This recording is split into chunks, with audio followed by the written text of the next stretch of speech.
Hello everyone. Today I'll be covering the first topic of your English language, that is subject-verb agreement. I'm sure you must have done it in your previous classes as well. So let's begin with the lesson.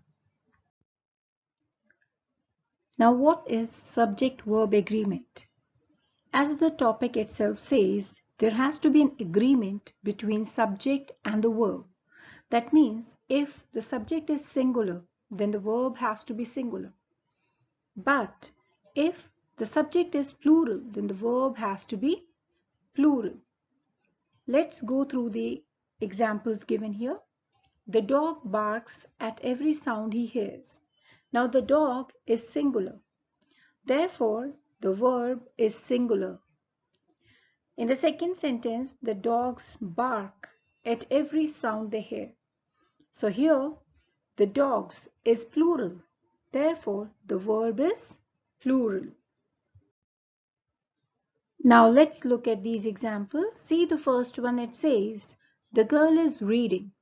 Now we know we are talking about a singular subject, that is the girl.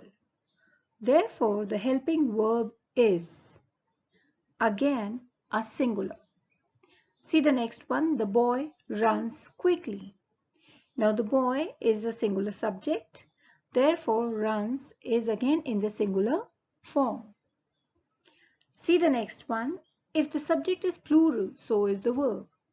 That means if we are talking about the girls, then it has to be are reading. The boys run quickly. Now there's one important thing that you need to remember, that if there's a singular subject, it means the verb ends in S. For example, my mother respects me. If there's a plural subject, then the verb does not end in S. For example, my mom and dad respect me. I hope it is clear. Always remember, it is important to note that when S is added to a noun, it becomes a plural word. For example, boy plus S is equal to boys. However, when S is added to verb, it becomes a singular word. For example, the boy sings. Now sing is plural. However, sings is singular. Now in this topic, subject-verb agreement, we have some rules that we should follow. So let's begin with the first rule. It says, when two or more singular subjects are connected by and, they take a plural verb. Like John and Tom means we are talking about two people here. Therefore, the verb has to be in the plural form. John and Tom are the best friends. Raj and Rakesh were often seen together. Let's see rule number 2. It says when two subjects are joined by and, but represents one idea, then the verb is in the singular form. For example, time and tide waits for none. Now waits is a singular verb. Time and tide, it represents one idea. We consider it as one. Therefore, the verb is singular. See the second one.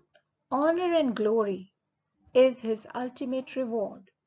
Now again here, honor and glory, we consider it as one. Therefore, the verb is singular. Rule number 3, it says that when two singular subjects are joined by and are preceded by each and every, the verb is in the singular. For example, each man and each woman was given a bunch of flowers. Every boy and every girl has achieved a pass certificate. So you can see that each man, each woman, it represents that we're talking about every single man and woman. Therefore, the verb has to be in the singular form. Now let's see rule number 4. It says, when two singular nouns refer to the same person or thing, the verb must be singular. That means, they've given an example here. The politician and poet has departed from the city. That means the person who is a politician is also a poet. Therefore, the verb used here is singular. See the second example. The accountant and cashier is not here, which means the person who is an accountant is also a cashier. Therefore, we have used a singular verb. Now let's see rule number 5. It says, when two or more singular subjects are connected by or, nor, either or, neither nor, they take a verb in singular. For example, either his sister or he is to blame. Neither the principal nor the manager was present. That means we are referring to either of the subjects. That means the subject has to be singular. And if the subject is singular, then the verb has to be singular. The rest of the rules I'll continue in my other presentation. So please stay focused, revise, and be prepared. Thank you.